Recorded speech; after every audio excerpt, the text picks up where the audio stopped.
आप सभी मित्रों को नवरात्रियों की शुभकामनाएं और सनातन नववर्ष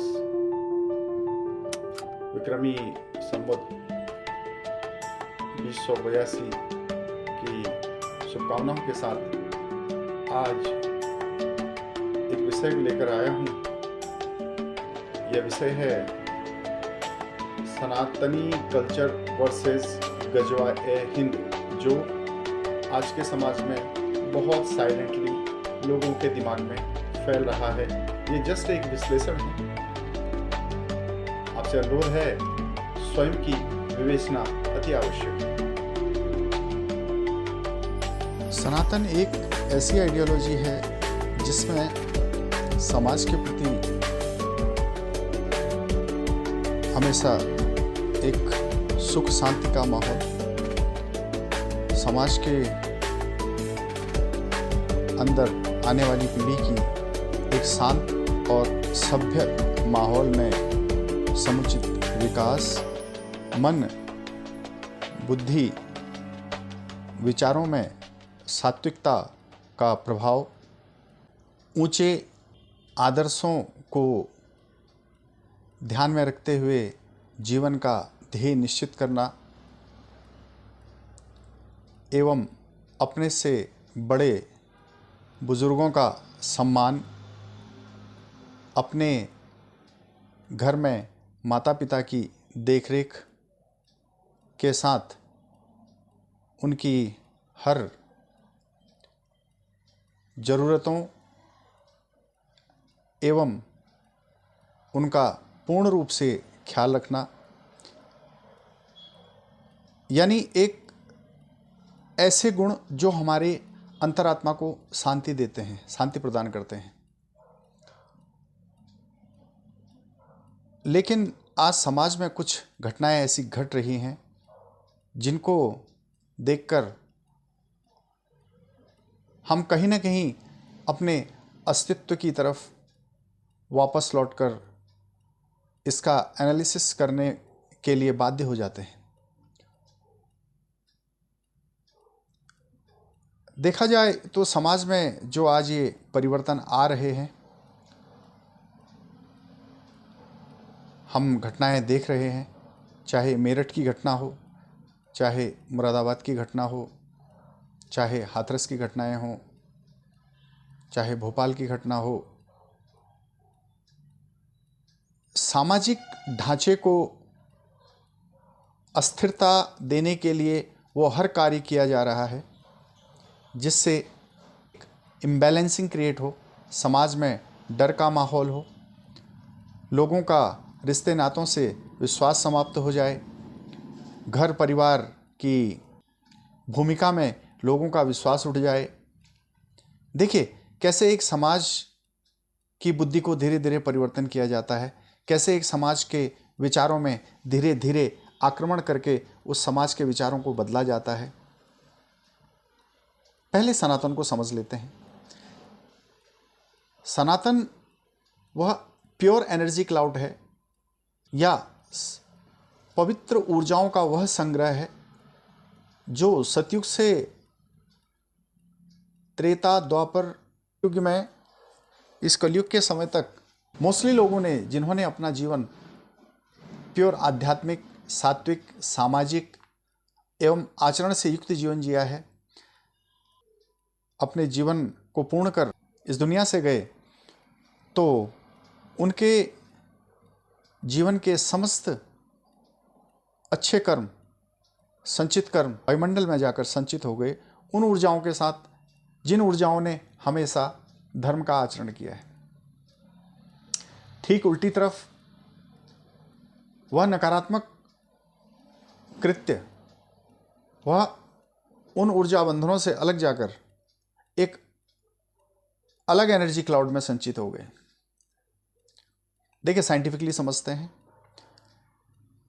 हर इंसान की बॉडी का अपना एक मेटाबॉलिज्म है और इस बाह्य शरीर के साथ एक आंतरिक ऊर्जामय शरीर है, तत्पश्चात मनस शरीर है। यानी कि एनर्जीज़ की लेयर्स हैं इस बाह्य शरीर के अंदर। देखा जाए तो पूरे ही शरीर के रूप में एनर्जी लेयर हैं। इनमें अपना एक माइक्रो लेवल का वोल्टेज रहता है इस शरीर पर, मिली वोल्ट लेवल का। जैसे डॉक्टर्स भी बोलते हैं कि हार्ट के लिए इतना इतना मिली वोल्ट का हमें करंट चाहिए, बॉडी जनरेट करती है। जब हम कोई भी एक्ट करते हैं, बोलते हैं, चलते हैं, उठते हैं, तो इसकी एक एनर्जी बन जाती है जो रिलीज़ होती है बॉडी से, और वह एनवायरनमेंट में जाकर एक कोट के साथ स्टोर हो जाती है और वो तैरते रहती है, जैसा कि आइंस्टाइन ने भी कहा है। और ये एनर्जी कभी मारी नहीं जा सकती, ये वायुमंडल में उपस्थित रहेगी।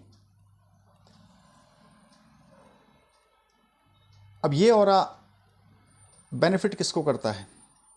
ये ऑरा हमेशा इंस्पायर उसको करेगा जो व्यक्ति अपना जीवन आचरण के साथ जी रहा है।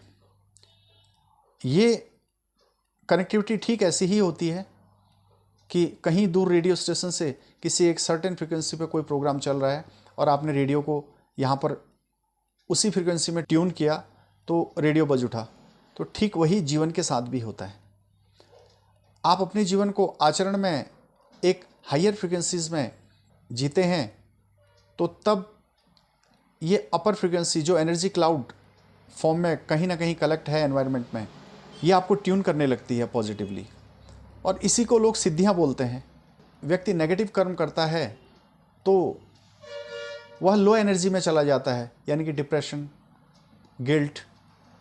तो जब वो नेगेटिव ऑरा ट्यून होने लगता है एनवायरनमेंट में नेगेटिव एनर्जीज के साथ, तो वह फिर और नेगेटिव होने लगता है। इसीलिए सनातन में जीवन पद्धति बनाई गई है, पूजा पाठ बनाया गया है, जिससे कि हम अपने ऑरा को डेली बेसिस पे क्लींस करते हैं। सनातन की अद्वितीय शक्तियों को देखकर सदैव इस सभ्यता पर आक्रमण होते रहे हैं। इतिहास में तो हमने पढ़ा है कि मोहम्मद गजनवी आया था, सोमनाथ लूट कर ले गया, लेकिन इसके अलावा भी उन्होंने बहुत तरीके से समाज को लूटा। समाज के बौद्धिक स्तर को लूटा, समाज के आर्थिक स्तर को लूटा, समाज के सांस्कृतिक स्तर को समाप्त की कोशिश की, परंतु यह सनातन का कार्य ही है कि ये कभी समाप्त नहीं हुआ। आज ठीक वैसी ही परिस्थितियां बनी हुई हैं। अगर हम गौर से देखें तो आज सांस्कृतिक, आध्यात्मिक, बौद्धिक, पारिवारिक, इन स्तरों पर इनडायरेक्ट, परोक्ष रूप से हमले किए जा रहे हैं। देखिए, साइकोलॉजी क्या कहती है? साइकोलॉजी कहती है अगर आप किसी व्यक्ति को 21 दिन लगातार कोई एक मूवी बार बार दिखाते रहें तो 22वें दिन जो थॉट जनरेट होंगे वह उसी पिक्चर के अनुरूप होने लगेंगे। इन घटनाओं का विश्लेषण किया जाए 90s के दशक के बाद लगभग हमारे देश में लगभग हर वर्ग पर ये अटैक हुए हैं। विचारों के द्वारा, कृत्यों के द्वारा, धन के द्वारा, क्रूर थॉट प्रोसेस के द्वारा। वो कैसे? घरों में अक्सर टीवी धारावाहिक, मूवीज़ ज़्यादा देखी जाती हैं। आजकल तो सोशल मीडिया का समय ज़्यादा है, लोग सोशल मीडिया पर ज़्यादा अपना समय पास करते हैं। एक एनालिसिस करें तो लगभग सन 2000 के बाद वल्गर मूवीज़ के थ्रू समाज को मैसेजिंग करनी शुरू की गई। नग्नता समाज के सामने परोसी गई, और मैं भी देखता था, सुनता था, ये वक्तव्य आते थे कि जनता की डिमांड है। देखिए कैसे अपनी एक क्रूर सोच को लोगों के दिमागों पर, लोगों के मस्तिष्क पर हावी किया जाता है। शिक्षा के क्षेत्र में देख लीजिए, पाठ्यक्रमों में बदलाव जो कि काफ़ी राजनीतिक विषय भी रहा है राष्ट्रवादी पार्टियों के आने के बाद, और उन्होंने उसमें परिवर्तन भी किया है। सांस्कृतिक प्रहार किस प्रकार से समाज के ऊपर किए गए, यानी कि कोई दूरदर्शन पर अगर प्रसारण हो रहा है, उससे पहले अगर कोई राम स्तुति करना चाह रहा है तो उस रोक लगा दी जाए। देखिए कैसे मैसेजिंग करवाई जाती है, ये एक साइकोलॉजी का फैक्ट है और आज समाज उसको स्वीकार कर चुका है। इसीलिए आने वर्तमान समय में जो घटनाएं घटित हो रही हैं वो इसी के सापेक्ष घटित हो रही हैं। देखिए ये एक साइकोलॉजिकल वार है। इस वार को रोकने के लिए बहुत ज़्यादा आवश्यक है कि ऐसे कंटेंट पर जो समाज में वेस्टर्नाइजेशन, मैं ब्रॉड माइंड नहीं बोलूँगा, मुझे ब्रॉड बॉडीनेस कहना ज़्यादा पसंद आएगा। जो कंटेंट, जो लोग ब्रॉड बॉडीनेस को बढ़ावा देते हैं, जो इन कार्यों पर संलिप्त हैं, उनके ऊपर पूर्ण रूप से विराम अति आवश्यकता है। जैसे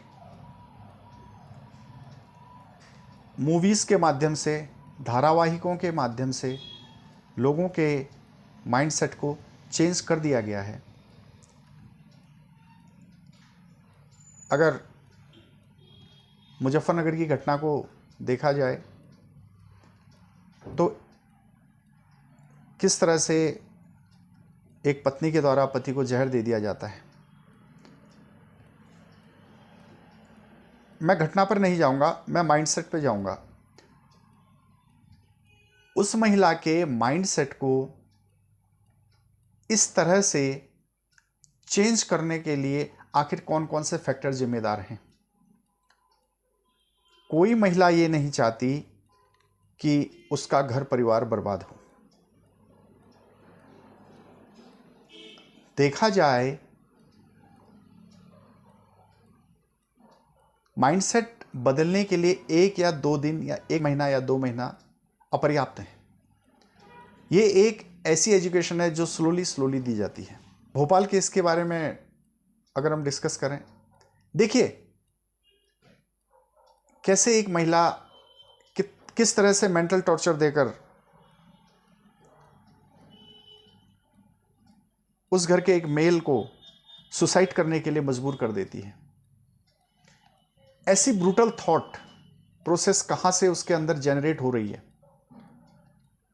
ऐसे कौन लोग हैं जो उसके आसपास जो ऐसे थॉट को उसके माइंड में डाल रहे हैं। और है कि इस तरह के विचारों को पोषित करने वालों को न्यूट्रलाइज किया जाए।